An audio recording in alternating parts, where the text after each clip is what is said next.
In the summer of 1944, on the Eastern Front, German staff officers leaned over a map laid flat on a table that had seen too many revisions and too few victories. The paper was clean. The lines were confident. Arrows curved with purpose, converging neatly like the solution to a geometry problem. Here, at least, the war still obeyed rules. Distances were fixed, timetables were exact. The enemy moved as expected, because the plan required him to. The trap was designed with mathematical elegance. A forward infantry line would absorb the first contact, bending but not breaking. Hidden anti-tank guns would wait in silence, positioned to strike from the flanks. Behind them, armoured reserves stood ready to surge forward and close the jaws. It was not a plan built on brute force, but on coordination, on the belief that if each piece moved at the correct moment, destruction could be achieved efficiently, almost clinically. On paper, nothing was wasted. Terrain became an ally, roads that funneled movement, tree lines that concealed steel, marsh edges that limited maneuver. Each unit had a role and a precise place in time. The map suggested control, not just of space, but of events yet to happen. What it could not show were the variables that resisted ink, the way dust swallowed landmarks, how fear compressed judgment, how radios failed when most needed, or how 100 small delays could stretch a minute into an hour. At dawn, the first Soviet formations appeared. For a brief, dangerous moment, the plan seemed vindicated. Columns moved where they were expected to move. Distances closed at the predicted rate. Observers reported silhouettes exactly along the plotted approach. The map, it seemed, had been right. Then came the first irregularities. A gun fired too soon. Another held its fire too long. Reports arrived that did not align. Enemy strength larger than expected. Movement faster than calculated. One message contradicted the last. The rhythm of the opening moments felt wrong, not catastrophically so, but enough to unsettle men who had been promised precision.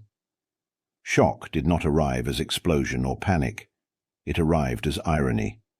The cleaner and more convincing the map appeared, the more exposed its assumptions became. The plan had demanded perfect timing in a world that had already begun to slip out of sync. And as the officers searched the paper for answers, the battlefield, unimpressed by geometry, was already preparing its reply. The trap relied on terrain as much as on men. Woods were meant to narrow approach routes, marsh edges to discourage deviation, road junctions to funnel armor into predictable lanes. On the map, these features formed clean channels, guiding the enemy forward as water follows a cut stone bed. Geography, it was assumed, would cooperate, passive, obedient, and unchanged. But terrain does not read orders. Overnight rain softened ground that had been marked as firm, turning planned approach roads into slow, choking corridors. Dust rose where movement was supposed to be silent, blinding observers and dissolving distance into guesswork. A single bridge, unremarkable on paper, was damaged enough to reroute vehicles and delay columns. What had been a narrow funnel widened, then fractured, as movement sought paths the plan had not imagined. German units began to notice something unsettling. Positions judged hidden from the map were visible from slight rises or from angles revealed only by walking the ground. Tree lines thinned where foliage had been assumed dense. A slope that looked negligible in contour lines granted clear observation to anyone patient enough to climb it. The terrain was not hostile, but it was indifferent, exposing assumptions with quiet consistency. Soviet scouts appeared not as masses, but as questions. Small patrols moved laterally, pausing, withdrawing, returning. They refused the expected route, testing the edges of the supposed funnel rather than committing to its center. Fire was not answered with haste, but with adjustment. Each probe gathered information, and each withdrawal denied the Germans the certainty they needed to spring the trap. Even preparations turned against their authors. A minefield laid to channel enemy armor achieved its effect on German movement. When repositioning became necessary, friendly routes narrowed and slowed. Vehicles hesitated. Timetables slipped. What was designed to shape the enemy instead reshaped German options, compressing flexibility at the moment it was most needed. One German commander sensed the shift before reports made it explicit. The enemy was not advancing blindly. He was listening, measuring, refusing to be hurried. The jaws of the trap remained open, but nothing decisive entered them. The plan had assumed momentum. What it encountered was caution. Tension sharpened not through violence but through restraint. A trap only functions if the enemy accepts its logic. Here the logic was being studied and declined. And as the terrain continued to rewrite the plan in mud, dust, and delay, a more dangerous question emerged. If the ground would not obey, what would happen when time itself began to slip? The opening volley was meant to arrive like a verdict, delivered at the precise second when the enemy was deepest inside the kill zone. German doctrine depended on that moment. Not early, when the enemy could still withdraw. Not late, when he might already be dispersing. Timing was not a detail. It was the mechanism itself. Everything before it was preparation. Everything after it was supposed to be collapse. Instead, the first shot came too soon. No single failure announced itself. An anxious gunner saw movement where he expected the main body. A silhouette lingered half a second too long. An order, relayed through static, sounded final when it was not. The gun fired. Then another answered. The silence that should have held shattered into noise before the plan was ready to speak. The Soviet column reacted at once, not with confusion, but with discipline. Vehicles halted and spread. Infantry moved off the road, seeking folds in the ground that the map had flattened into irrelevance. Return fire began quickly and with purpose, probing rather than lashing out. What was meant to be a single, overwhelming shock became an exchange, measured, adaptive, and already slipping out of German control. Radios filled with voices that did not align. One unit reported success. Another reported unexpected strength. A third saw nothing at all. The battlefield, once reduced to arrows and distances, reasserted itself as a place of partial vision. No one saw the whole picture, yet decisions had to be made as if they did. The clarity promised by the plan dissolved into fragments of experience. Behind the forward line, the armoured reserve began to move, then slowed. Traffic thickened on roads never meant to carry urgency in both directions. Instructions arrived out of sequence, some urging haste, others restraint. Vehicles that were meant to appear suddenly at decisive points were now visible, exposed, arriving neither together nor on time. The jaw of the trap hovered half open, uncertain of when, or whether, to close. What should have unfolded as a clean sequence became improvisation. Guns shifted targets. Orders were amended mid-sentence. Officers tried to recover timing that could not be reset. Each correction introduced another delay, another uncertainty. The plan still existed, but only as memory, something that had been intended rather than something being executed. Shock completed itself quietly. The trap did not fail through enemy brilliance alone, nor through cowardice or collapse. It failed almost immediately because it lost its only true currency, synchronized time. And once time slipped beyond control, the battle entered a phase no map had prepared them for. German commanders clung to traps because traps promised efficiency. They offered a way to destroy the enemy with geometry rather than numbers, with coordination instead of sacrifice. In a war that had become an arithmetic of losses, the idea was deeply appealing. If space could be shaped and time controlled, then manpower, already stretched thin, might be spared. The trap was not merely a tactic, it was a hope that intelligence could still compensate for exhaustion. By 1944, years of attrition had hollowed out confidence without erasing responsibility. Commanders were expected to produce results with fewer men, fewer vehicles, and less fuel. A plan that promised decisiveness did more than solve a tactical problem. It soothed a psychological one. It suggested that the war could still be directed, that outcomes could still be engineered rather than endured. In that sense, the trap answered an emotional need as much as an operational one. Within staff culture, elegance carried weight. A plan that looked intelligent signaled competence upward and coherence inward. Clean diagrams implied control, and control implied relevance. In a conflict where front lines moved reluctantly or not at all, a clever plan felt like motion. It felt like progress, even when the broader war had ceased to move in Germany's favor. Complexity became a substitute for momentum. The trap rested on an older belief about the enemy. Soviet forces were assumed to be massive and direct, willing to advance into fire so long as pressure from behind demanded it. This image had once contained truth, but it had aged poorly. By mid-war, German planning still relied on predictability that no longer existed. What was treated as a constant had already become a variable. Soviet learning went underestimated. Reconnaissance had grown systematic. Artillery coordination had matured.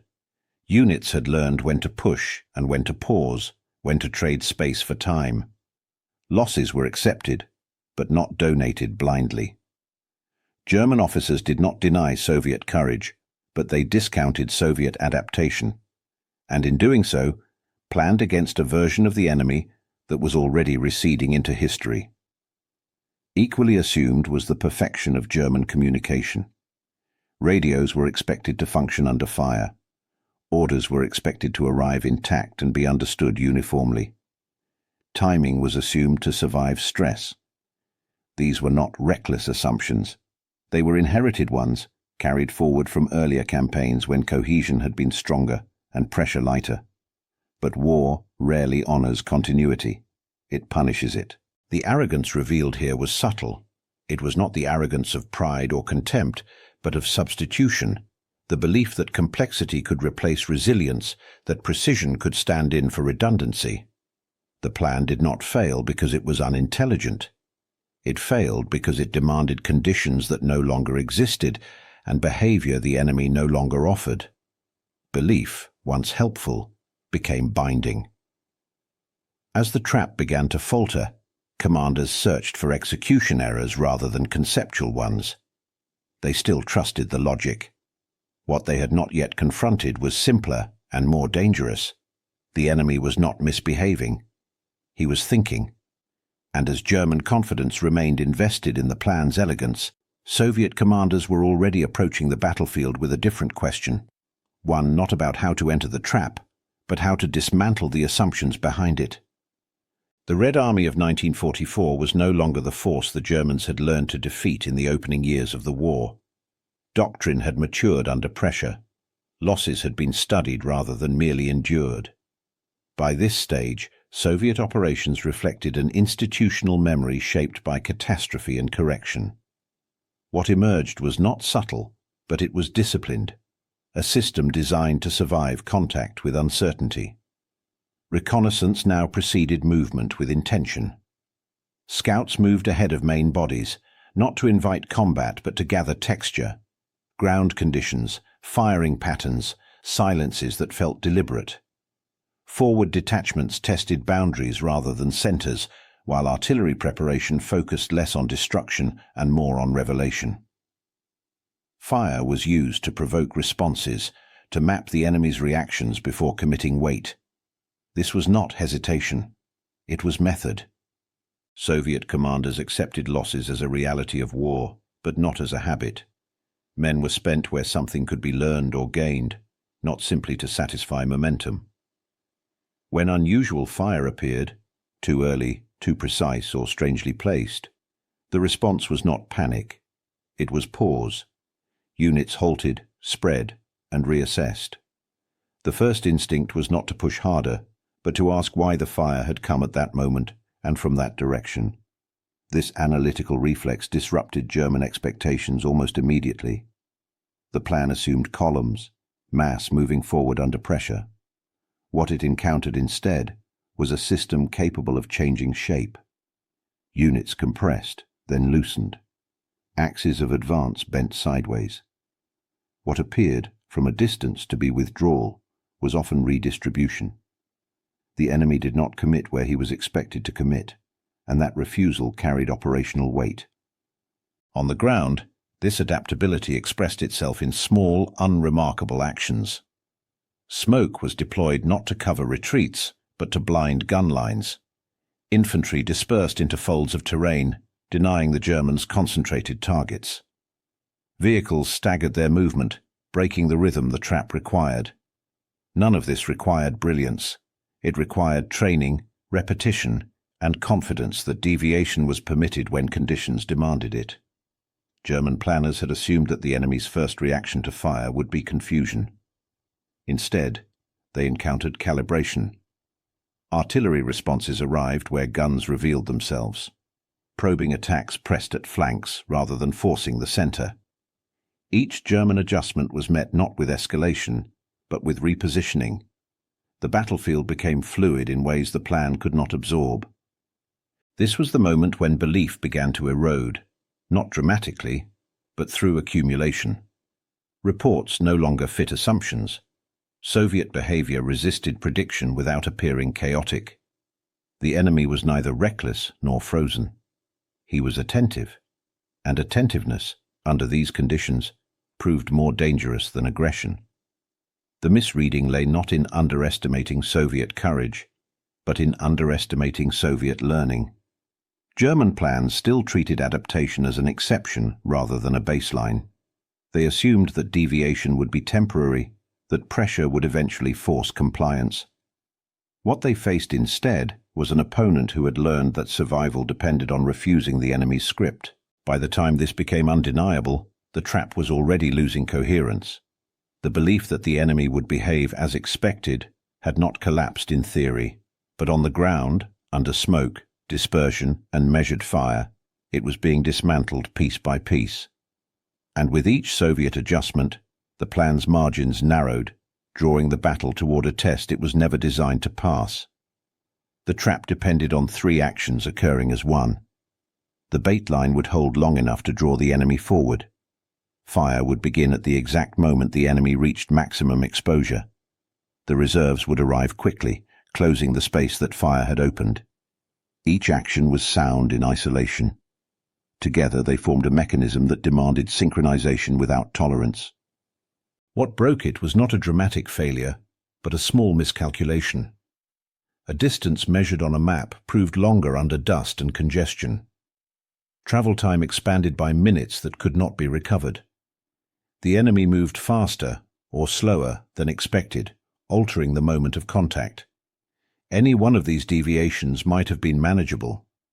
Combined, they fractured the sequence. German reserves began to arrive late, and worse, in the wrong order. Units meant to remain concealed until the decisive moment appeared piecemeal, exposed on approach. Roads that were supposed to deliver surprise delivered visibility instead. Vehicles emerged into observation before fire had fixed the enemy, forfeiting the advantage of timing that justified their risk. As synchronization slipped, anti-tank guns were forced into action earlier than planned. What should have been unseen pressure from the flanks became visible fire from known positions. Each shot that struck also revealed. Soviet observers adjusted quickly, marking gun flashes and estimating calibers. Within minutes, artillery began to answer with purpose. The kill zone changed character. It was no longer a space shaped to destroy the enemy at leisure. It became a target zone, a defined area where German weapons, once revealed, could be systematically suppressed. Guns displaced under fire struggled to find new angles. Ammunition teams hesitated.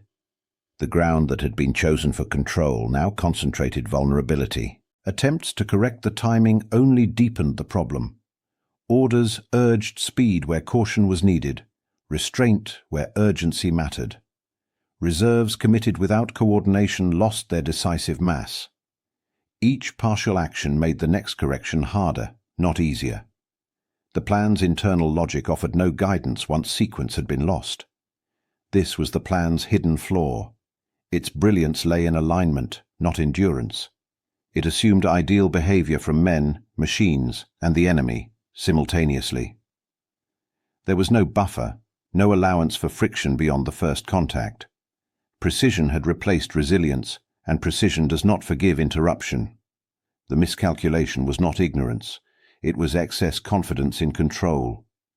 German commanders believed that complexity could manage uncertainty, that a finely tuned mechanism could impose order on a battlefield already resisting it.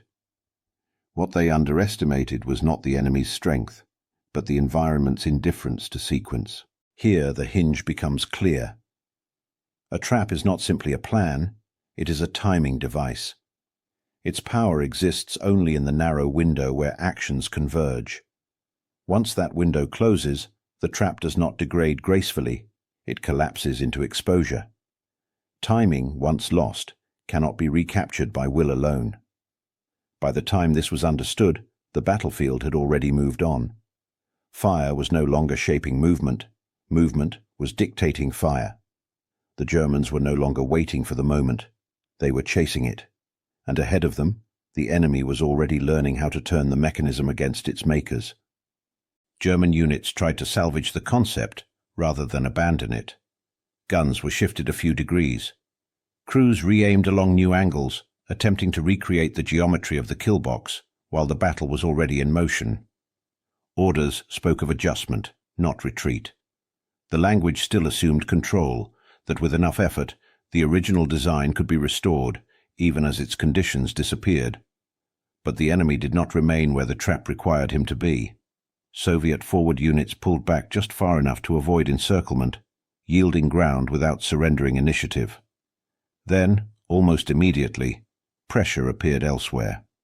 Small formations pressed against the trap's flanks, not in reckless assaults, but in deliberate tests. Each push forced German units to turn outward, thinning the focus that the trap depended upon. What had been prepared as advantage now became friction. Mines laid to channel enemy armor slowed German movement instead, forcing detours and hesitation during repositioning. Obstacles that had once promised order now imposed delay. Vehicles queued where speed was required. Crews dismounted to guide machines through ground they had never intended to cross under fire. Preparation, once static, resisted motion. Radio traffic thickened and sharpened. Messages overlapped, urgent and unresolved. "Where is the reserve?" came one voice. "Hold the bait line," insisted another. "Fire now." "Wait." Each transmission reflected a different understanding of the battlefield, none of them complete. Command posts tried to assemble coherence from fragments while time continued to pass unaccounted for. The Germans rediscovered an old truth under modern conditions. Concealment ends the moment a weapon fires. Anti-tank guns that had waited patiently now revealed themselves with every shot. Each successful strike carried a cost, marking a position that could not remain hidden.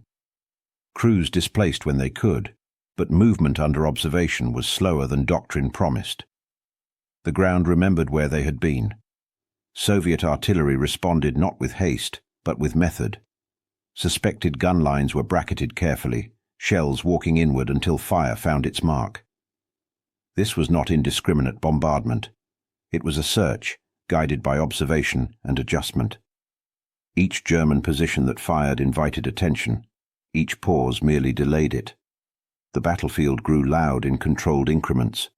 As fire intensified, German units were forced to fight where they stood rather than where they had planned to fight.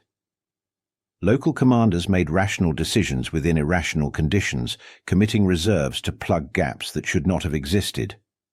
These actions bought minutes, not solutions. Each commitment reduced flexibility elsewhere, tightening the knot rather than loosening it. Soviet forces exploited this compression. Where German units thinned to reinforce one sector, pressure appeared in another. Forward detachments slipped through folds in the terrain, threatening rear areas not with decisive breakthroughs, but with presence. Supply routes felt watched. Withdrawal paths felt uncertain. The Germans were still fighting but no longer shaping the fight. The jaw of the trap made several attempts to close. Each time, it closed on empty air. The enemy had already moved, leaving behind only the impression of where he had been. Fire landed on positions that were no longer decisive. Armor surged forward only to find ground already contested from the sides. The decisive moment remained just out of reach, receding with every attempt to grasp it. What replaced the trap was a conventional battle, stripped of the advantages that had justified the plan. The ground, chosen with confidence, now offered no inherent favor. Familiar landmarks became liabilities once the enemy knew their importance. Lines of sight worked both ways. Distance, once calculated, now stretched unpredictably under stress. For the men involved, this transition was subtle but profound. Orders no longer referenced the plan's intended end state. They referenced survival, local success, temporary stabilization. Platoons fought well, often bravely, but without the sense that their actions contributed to a larger mechanism. They were holding because they were told to hold, not because holding would trigger something decisive. Soviet artillery continued its patient work. Fire adjusted, paused, resumed. German positions were not annihilated, but worn down, pressed into constant movement, constant alertness. Fatigue accumulated invisibly. Ammunition ran low in places that had not expected sustained engagement. Communications faltered under load, not failure, as too many demands crowded too few channels. The struggle now had a different character. It was no longer about surprise or elegance. It was about endurance under conditions chosen too confidently. The Germans were reacting to Soviet initiative, not imposing their own. The enemy dictated tempo through pressure and restraint, advancing where allowed, pausing where resistance stiffened. This was the moment the trap truly ceased to exist.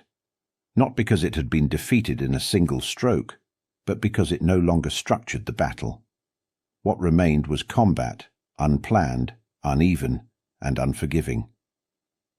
The ground did not care about intent. The enemy did not wait for alignment.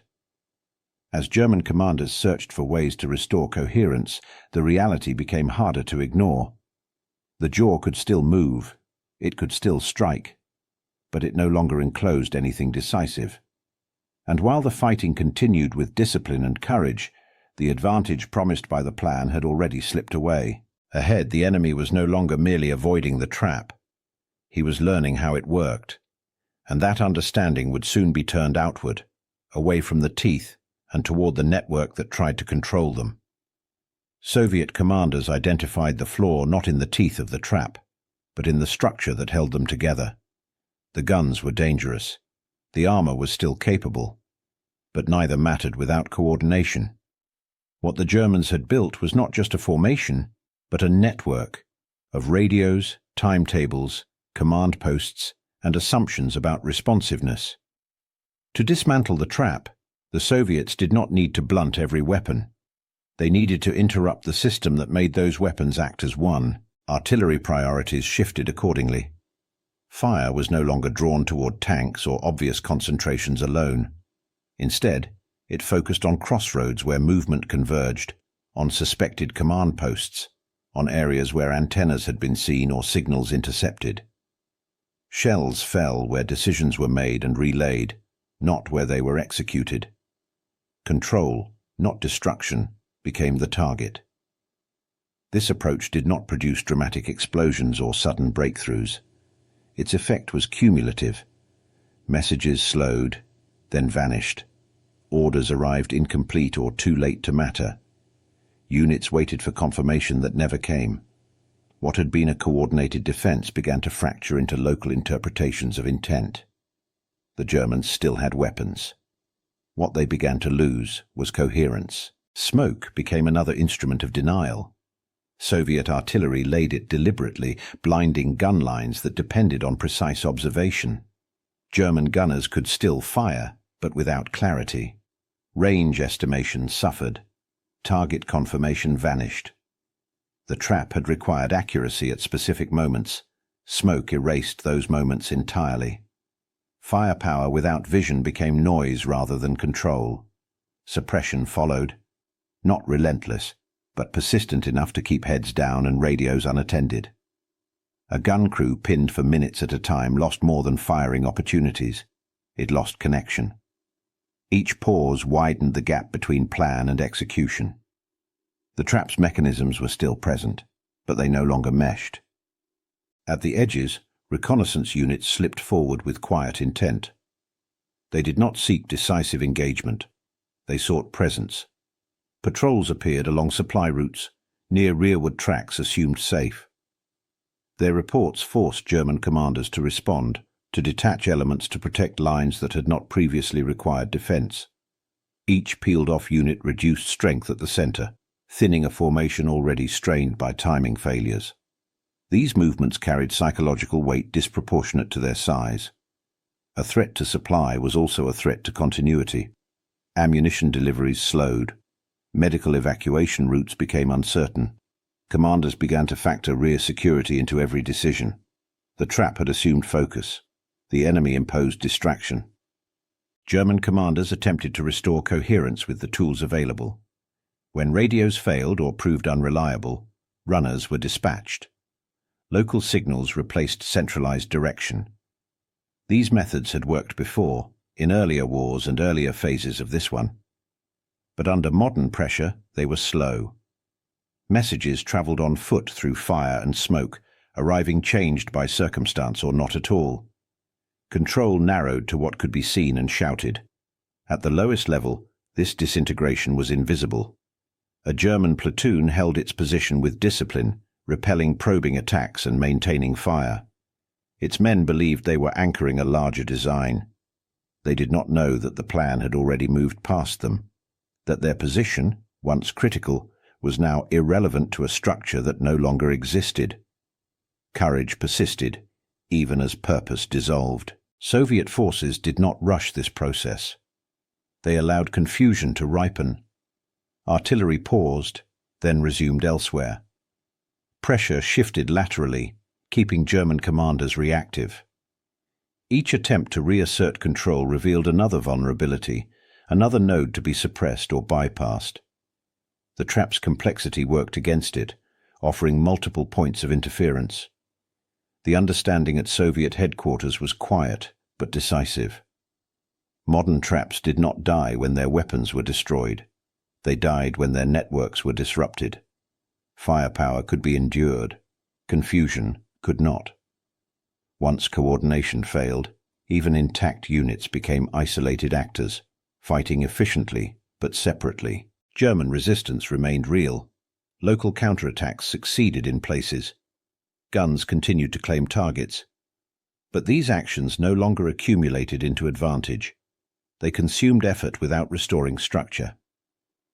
The trap had become a series of disconnected fights, each demanding resources the system could no longer supply smoothly. The battlefield's rhythm shifted. Soviet operations gained tempo not through speed, but through initiative. They chose where pressure appeared and where it paused. German responses lagged, always a step behind events already unfolding. Time, once the trap's foundation, now belonged to the enemy. For the listener, the realization settles gradually. The Germans did not lose because their weapons failed or their soldiers faltered. They lost because the enemy attacked the invisible architecture that made those weapons decisive.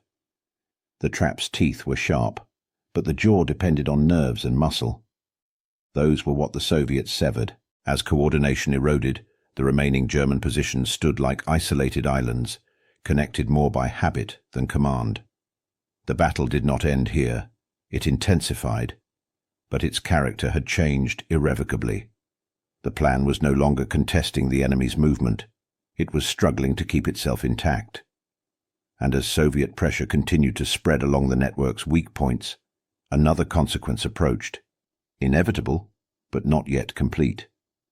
When communication fails and initiative shifts, holding lines becomes an act of faith. The next question was not whether the trap would recover, but how long its forward edge could endure without a system behind it. The bait line had never been meant to win the battle. Its purpose was narrower and more dangerous, to hold just long enough. Infantry units were positioned forward with the understanding that pressure would be brief, that fire and movement elsewhere would soon relieve them. Their task was to endure contact, to appear vulnerable without collapsing, to invite the enemy forward into a space already measured for destruction. But as coordination faltered, That promise thinned. Without synchronized support, hold ceased to be a timed instruction and became an open-ended demand. Fire that was supposed to arrive at decisive moments arrived sporadically, or not at all.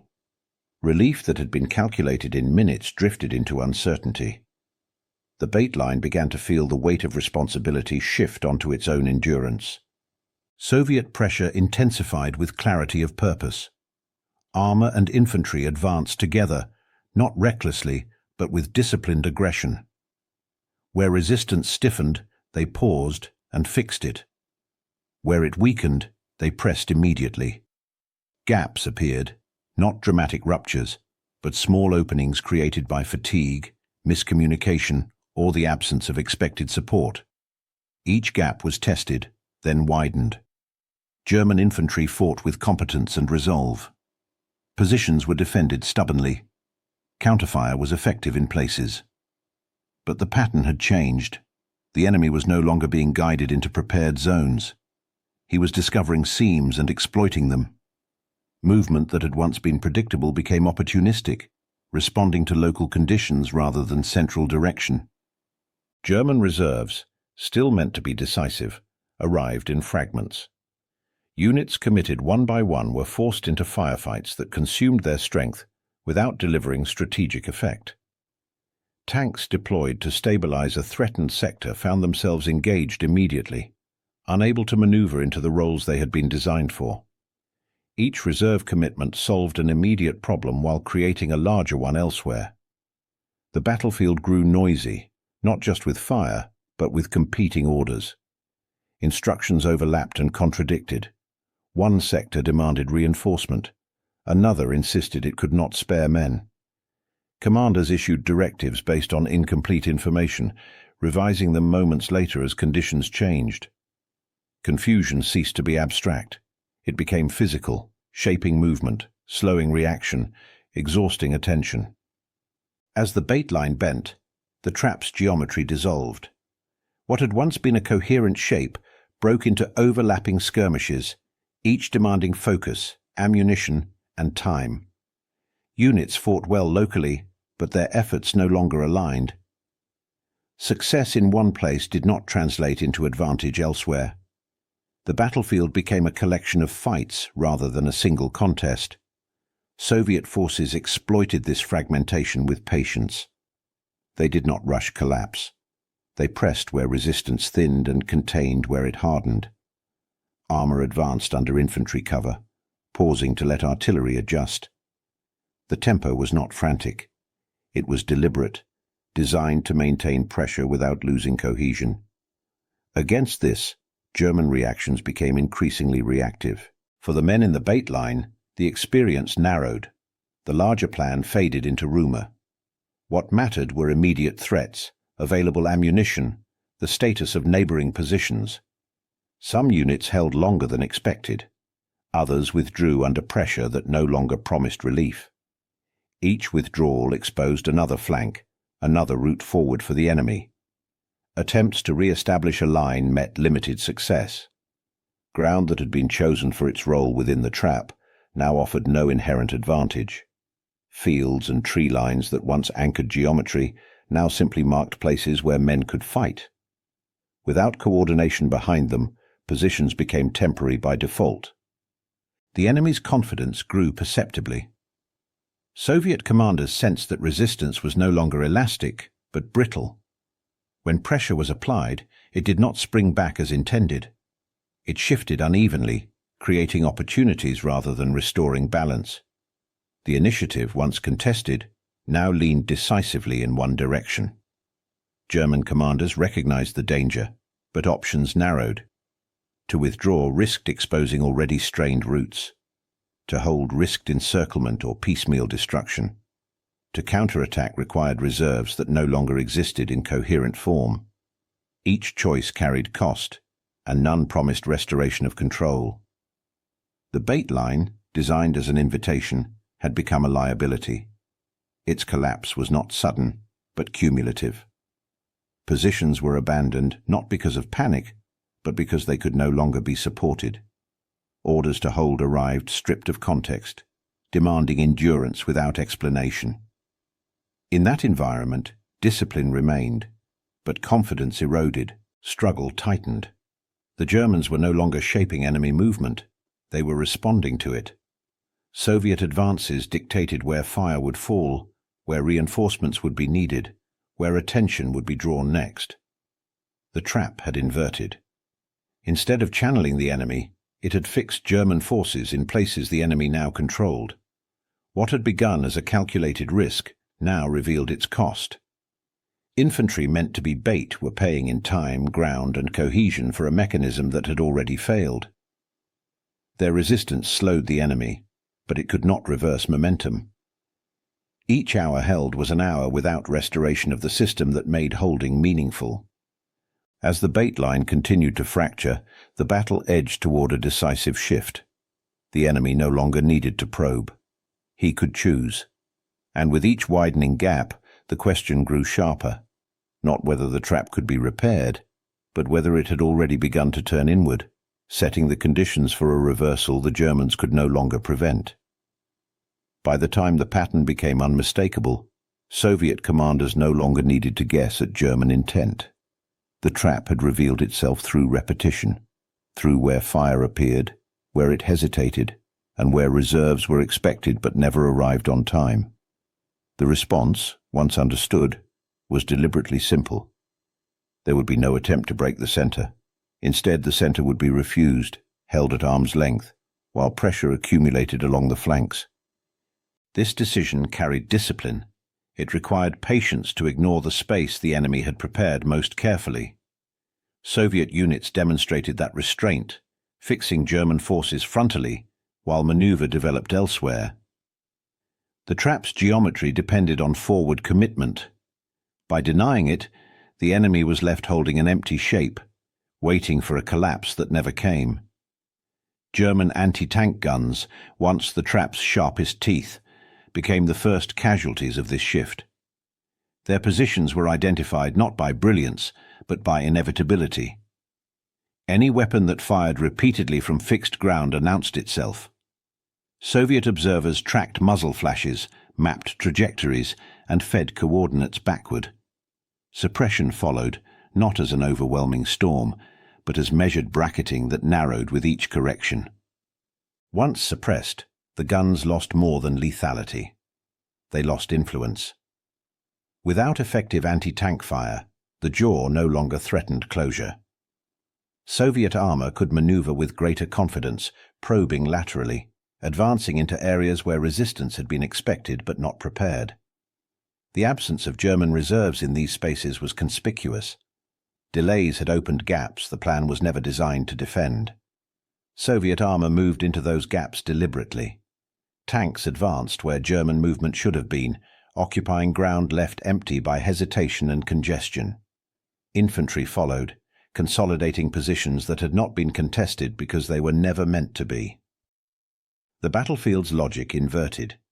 Instead of being drawn inward, Soviet forces expanded outward, stretching German defenses beyond their intended limits. German commanders recognized the danger and attempted a counter-closure.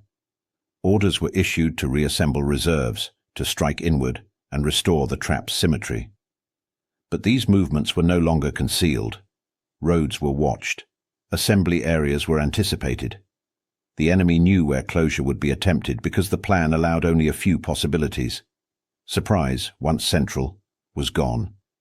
As German units moved, Soviet artillery adjusted. Fire fell on routes rather than destinations, disrupting movement before it could cohere. Columns slowed, then fragmented. Vehicles halted under shelling not meant to destroy them outright, but to force dispersion and delay. Each minute lost further separated intent from execution. The trap's planned kill zone now acquired a grim irony. It became a space where German units, concentrated by their own design, were bracketed and pinned. Fire arrived from angles not accounted for, from flanks that had not been expected to bear pressure. Positions that once promised dominance now invited attention. What had been chosen for control became exposed by familiarity. This was the moment when the turning point became psychological. German commanders began to understand that the plan no longer existed in any meaningful sense. The mechanisms that were supposed to trigger outcomes had failed. The geometry had dissolved. Yet the fighting continued. Men still held positions. Orders were still given. Weapons still fired. The war did not pause to acknowledge the death of the idea that had shaped it. That realization carried weight. Decisions now had to be made without reference to an end state that could be achieved. Commanders shifted from asking how to restore the trap to asking how to limit damage. Objectives narrowed, language changed. Words like decisive and envelopment gave way to stabilize and delay. The future contracted into the next hour. Soviet forces sensed the shift. Pressure increased where resistance wavered. Advances became more assertive, not reckless, but confident. The enemy no longer reacted with coordinated force, but with localized defense. Each German success felt temporary. Each Soviet gain accumulated. Momentum, once contested, now leaned decisively. For the men on the ground, the turning point was less dramatic, but no less real. Units found themselves under fire from directions that should have been secure. Withdrawal routes came under observation. Positions held earlier with purpose now felt arbitrary. Courage remained constant. Context did not. The trap had been turned not through a single decisive stroke, but through refusal. Refusal to enter the center. Refusal to cooperate with timing. Refusal to grant the plan the conditions it required to function. In doing so, the Soviets transformed German preparation into liability, turning concentration into exposure. This inversion revealed a hard truth about modern war. Plans die quickly. They die the moment the enemy refuses their assumptions. Men, however, die more slowly. They continue to fight inside frameworks that no longer exist, carrying out orders whose original logic has vanished. The cost of that delay is measured not in diagrams, but in lives. German commanders now faced choices stripped of illusion. Withdrawal risked collapse. Holding risked destruction. Counterattack risked irrelevance. None promised recovery. Each only shaped the manner in which defeat might unfold. The trap, once intended to impose order, now constrained options. As Soviet forces consolidated their gains and prepared to press further, the outcome ceased to be a question of design. It became a question of endurance. How long could German units continue to fight effectively without coordination, without initiative, without a plan that still lived? The turning point had passed quietly, marked not by a single moment, but by accumulation. The enemy had taken control of time and space, and with it, the future of the engagement. What remained was not whether the trap could be restored, but how the coming collapse would express itself, slowly, unevenly, and at great human cost. Soviet artillery escalated with a clarity of intent that left little room for misinterpretation. Fire did not arrive as a sudden storm, but as a tightening pressure. Batteries adjusted methodically, combining volume with precision until German positions became places to endure rather than to fight from. Shells fell in patterns that denied rest and punished familiarity. What had once been defensible ground grew unlivable through accumulation rather than shock. German units attempted to withdraw under this weight, but the routes available to them reflected the same confidence that had shaped the trap itself. Roads chosen for efficient movement now drew fire. Junctions became targets.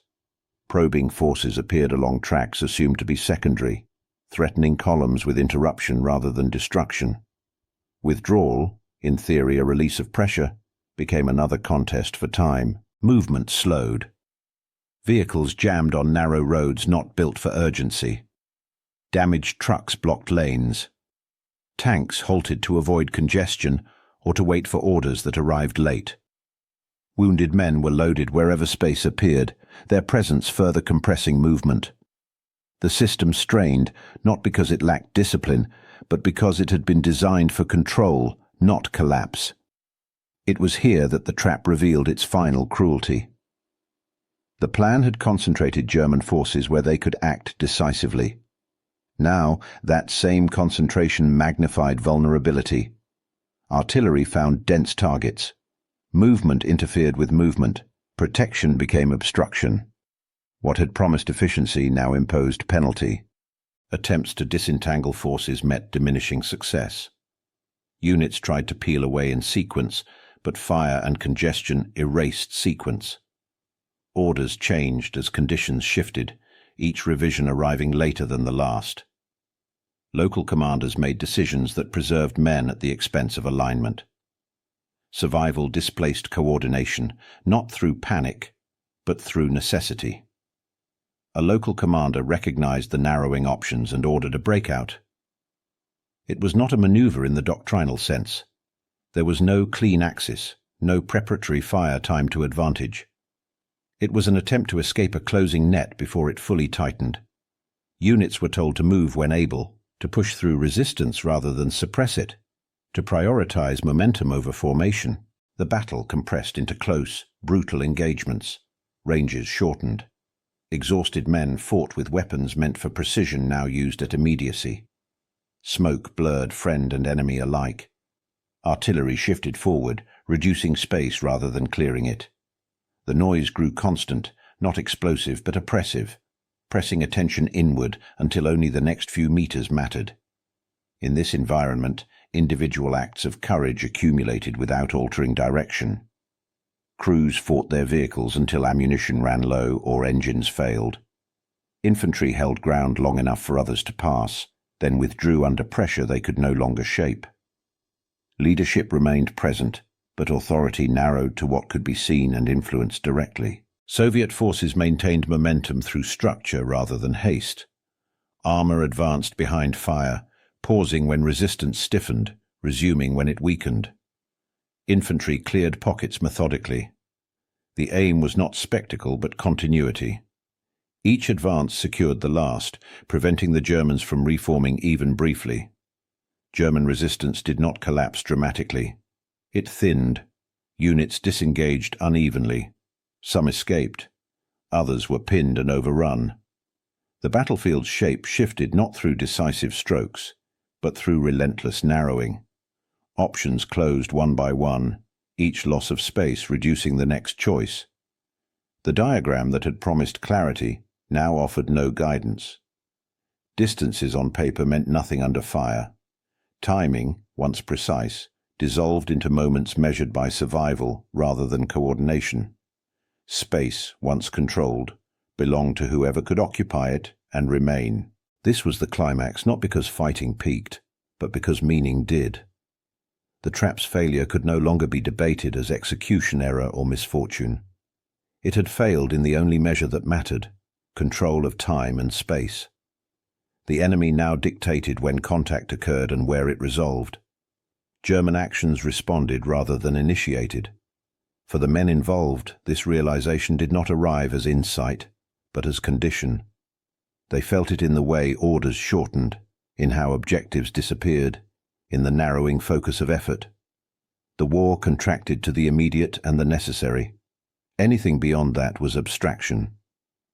As the breakout attempts fragmented, Soviet forces pressed without haste. They did not need to accelerate.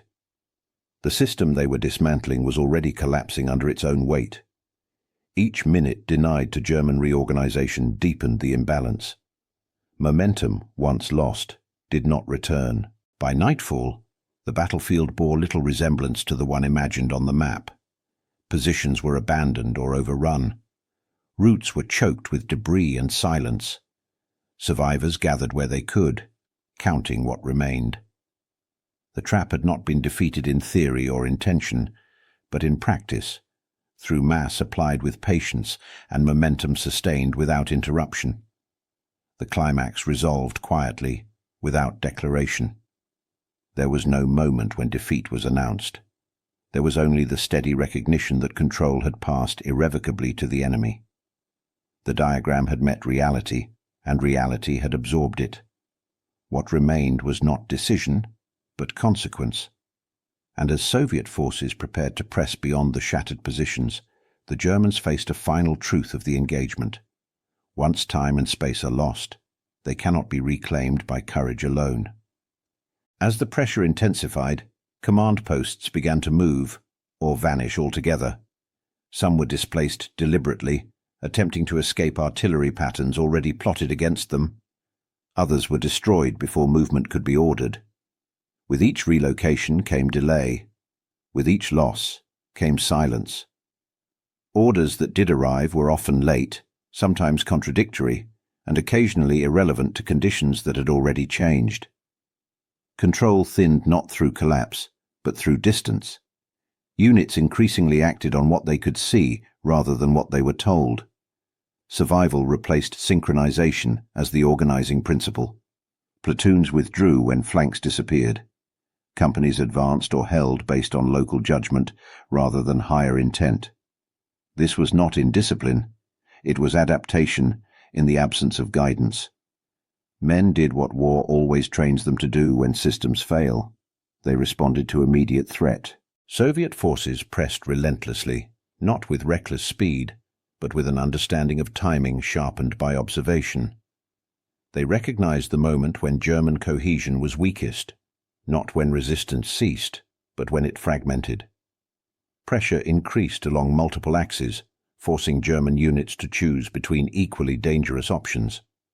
Wherever movement slowed or hesitation appeared, it was exploited. German armor began to retreat in fragments. Tanks withdrew singly or in small groups, seeking routes not yet under fire. Without infantry support, these movements were vulnerable. Without armor, infantry positions lost their anchor. The separation widened. Some units disengaged successfully. Others were overtaken or bypassed, left isolated in ground that no longer mattered operationally. The collapse of the trap became visible not as a dramatic stampede, but as a loss of structure. Lines bent and dissolved. Defensive sectors overlapped without coordination. Boundaries blurred until they existed only on maps no longer consulted. What remained was resistance without cohesion, real, costly, but increasingly local. At battalion level, the same story repeated. Commanders attempted to reform units, to establish temporary lines, to restore a semblance of order. Each attempt was interrupted. Artillery arrived before positions were consolidated. Probing forces appeared before reserves could be assembled. The enemy denied not just ground, but time, the essential ingredient for recovery. Communication failures compounded the problem. Runners were delayed or lost. Radio contact flickered in and out. Orders arrived stripped of context or arrived too late to matter. Units received instructions to hold ground that had already been abandoned or to withdraw through routes already compromised. The battlefield became a series of overlapping misunderstandings. Despite this, German resistance did not evaporate. Small units fought stubbornly, often unaware of how exposed they had become. Some held positions long after their role had ceased to exist, buying time for others who would never know their names. Courage persisted, even as the structure that gave it purpose dissolved. Soviet forces exploited this unevenness with care. They did not chase every retreating element. They fixed some units in place while bypassing others, isolating pockets rather than destroying them immediately. The aim was not spectacle, but continuity, maintaining pressure so that reorganization remained impossible. As armor and infantry advanced, they encountered German units at different stages of collapse. Some withdrew in relative order. Others fought until ammunition ran low, then surrendered or scattered. The rout unfolded unevenly, shaped by terrain, timing, and chance. It was not chaos. It was disintegration. For German commanders, the realization was stark. The battle could no longer be influenced meaningfully from above. Decisions narrowed to preservation rather than outcome. What could be saved was saved. What could not was written off quietly, often without formal acknowledgement. The war moved on without waiting for paperwork. The psychological weight of this moment was heavy, but contained. There was no dramatic acknowledgement of defeat, no single order declaring collapse. Instead, there was a steady erosion of expectation, Officers stopped asking when coordination would be restored.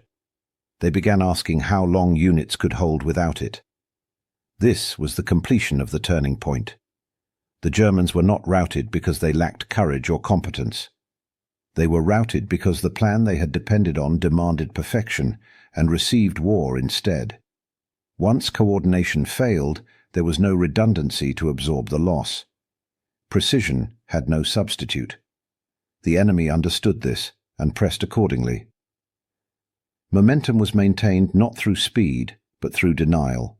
Denial of rest, denial of reorganization, denial of clarity. Each hour without recovery deepened the imbalance. Each failed attempt to reform reinforced the pattern.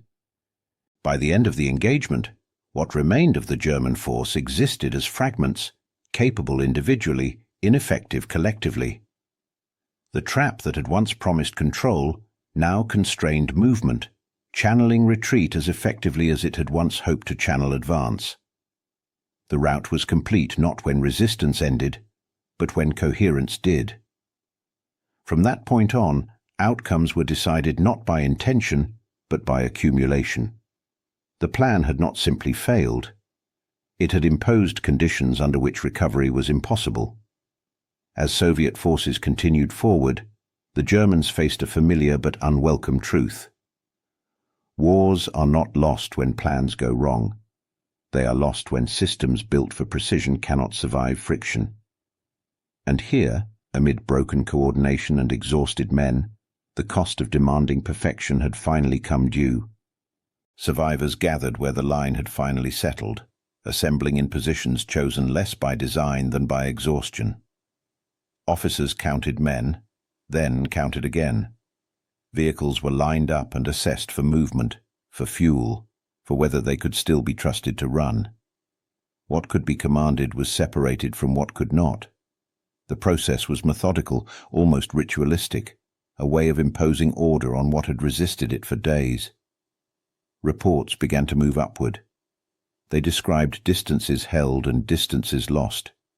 They listed casualties by category and equipment by number. Timings were noted. Routes were marked as passable or denied. The language was precise and sterile, chosen to reduce chaos into something legible. What it could not describe were the sounds that lingered after fire lifted, or the way time had seemed to stretch under pressure. Fear did not appear in the margins. Confusion was not quantified. German leadership searched these documents for causes that could be corrected. Procedures were examined. Timetables revisited. Communications failures were noted and assigned responsibility. The assumption beneath this effort was familiar, that what had gone wrong could be isolated, repaired, and prevented next time, that a better execution of the same idea might restore what had been lost. The battlefield offered a harsher answer. The enemy had not misread the plan. He had refused it. He had declined to enter the space prepared for him, and instead dismantled the system that demanded his cooperation. No adjustment of procedure could change that fact. The plan had not failed because it was implemented poorly, but because it depended on assumptions the enemy no longer honored. While reports were written, Soviet forces continued forward. There was no pause for celebration. Success was treated as momentum, not conclusion. Units regrouped quickly and pressed on, using captured ground as a platform rather than a destination. What mattered was not what had been destroyed, but what could now be reached. The war moved at the pace of opportunity. For the Germans, rebuilding began almost immediately. Another line was marked. Positions were chosen with care but with fewer options. Units assigned to hold it were thinner, their equipment more worn, their confidence quieter. The language of preparation returned, but it lacked the conviction of earlier months. Each new line carried the memory of how quickly the last had dissolved. Maps were unfolded again, but they no longer promised certainty. Lines were drawn with caution rather than elegance. Arrows shortened, contingencies multiplied. The effort to restore control was sincere, but the margin for error had narrowed. Each retreat consumed space that could not be replaced. Among the men, reflection took a different form. Some spoke of moments that had gone unnoticed in reports, the delay that changed everything, the order that arrived too late, the silence on the radio when clarity was needed most. Others said little, carrying forward only what was necessary to continue. The war did not allow time for full accounting. Consequence settled gradually. The failure of the trap did not end the campaign, but it accelerated a movement already underway. Retreat followed retreat, each one justified by necessity, each one thinning the force available to resist the next advance. The map could no longer disguise direction. What had once been a temporary adjustment became a sustained withdrawal. In official language, the engagement would be summarized, archived, and absorbed into a larger narrative of the front. It would appear as a setback among many, its details compressed into paragraphs and footnotes. But for those who had depended on the plan, its meaning was sharper. It had promised control in a phase of the war where control was already slipping. The after-action reports would never capture the full cost of that promise. They could not record how belief had delayed recognition, or how confidence had narrowed options. They could not measure the moment when men realized they were fighting inside a plan that no longer existed. Those truths remained with the survivors, carried forward into whatever line came next. As the Germans prepared to fall back once more, the map remained on the table, creased now, marked by revision.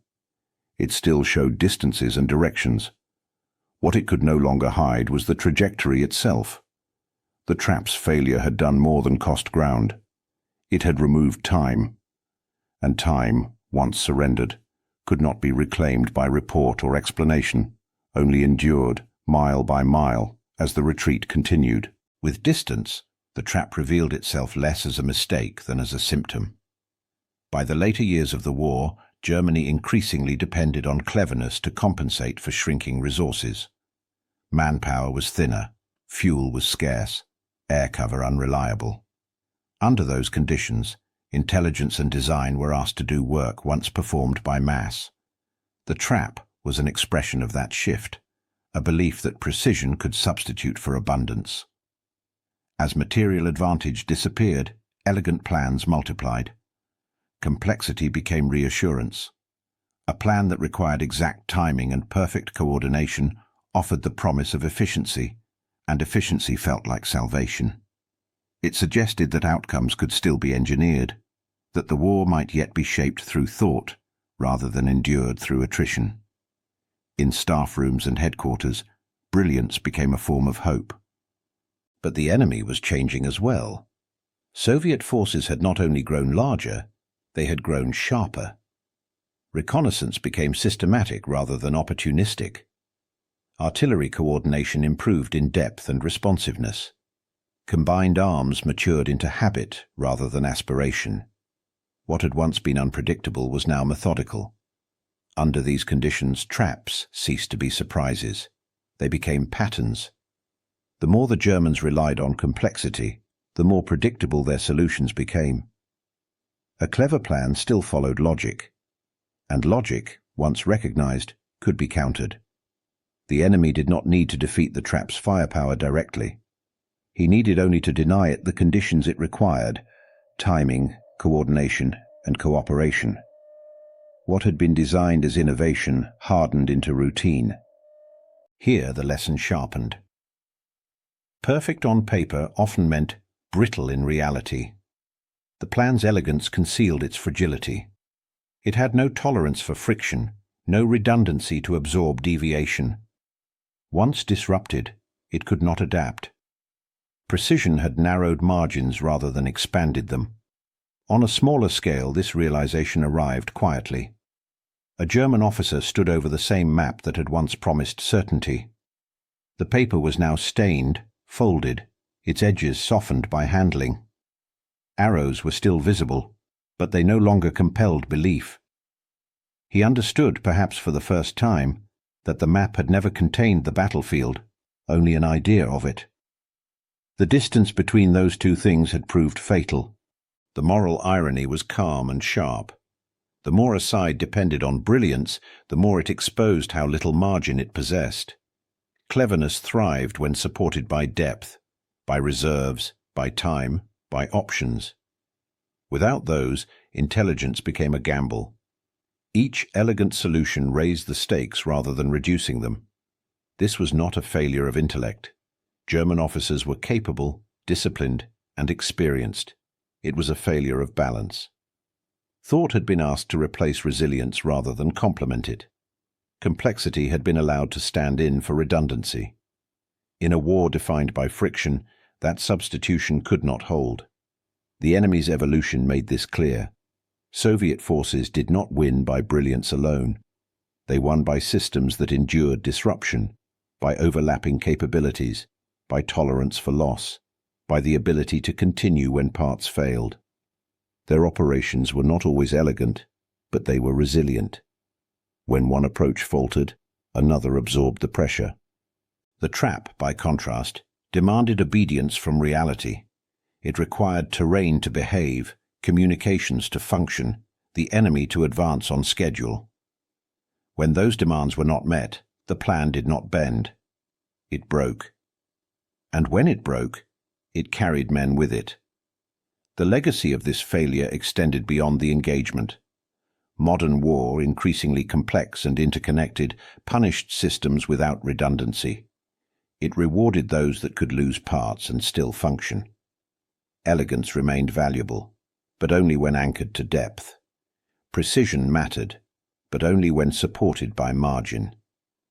In the aftermath, the Germans continued to plan. They had no alternative. But the illusion that brilliance alone could restore advantage was gone. Each new design carried an unspoken awareness of what had been lost, not just ground, but options. What failed was not only the trap. What failed was the belief that intelligence could replace resilience in a contest that consumed both. The map still mattered. Planning still mattered. But the war had revealed their limits with unambiguous clarity. And as the front continued to move westward, that lesson lingered. Quiet, uncompromising. In modern war, survival belongs not to the side with the most elegant ideas, but to the one that can endure when those ideas meet resistance. The story ends where it began, with a map, clean paper, clean arrows, lines drawn with confidence, promising a clean outcome in a war that had long since ceased to offer them. On that map, movement was orderly, space was obedient, time advanced at a measured pace. The enemy appeared not as a thinking force, but as a variable already solved. What followed exposed the reversal. The trap failed almost immediately, not because it was misunderstood, but because the enemy refused its logic. He did not advance on schedule. He did not commit where expected. Instead, he tested, delayed, and redirected.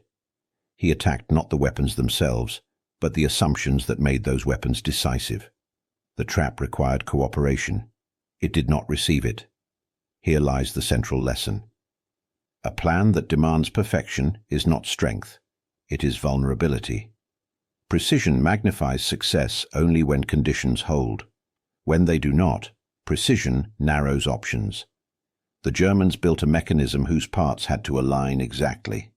Once alignment slipped, the mechanism did not adapt. It consumed itself. The Soviets did not defeat the trap by overpowering its teeth alone. They broke it by breaking time, by delaying contact, by denying synchronization, by disrupting coordination until coherence dissolved.